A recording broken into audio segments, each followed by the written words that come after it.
ولك 20 سنة أنا أنتظر هاي اللحظة، 20 سنة وما راح أخذها وياي.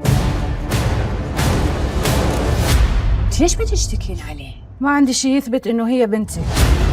خالد رافض تحكين بالموضوع؟ قلت لك شلون عرفت اسم طليقي خالد؟ هاي جابك هنا عم قول لي امل مسوي مصيبه جديده.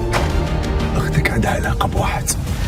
كنت عبالك اذا تحكي على عرضي فلوسك راح تعميك. وراح اعوفك لو اخر يوم بعمري. ايش سويت؟ اجيني ايش صار؟ لا شلون ما راح نخلص من هذا الكابوس؟ مجرد وحدة عشرية بدك تدخليه وتخربين كل شيء. امل اليوم احرق البيت على راسك. كل شيء تغير، طلع السجن أرحم من هاي الحياة. زهرة عمري على أمس العراق. رمضان يجمعنا.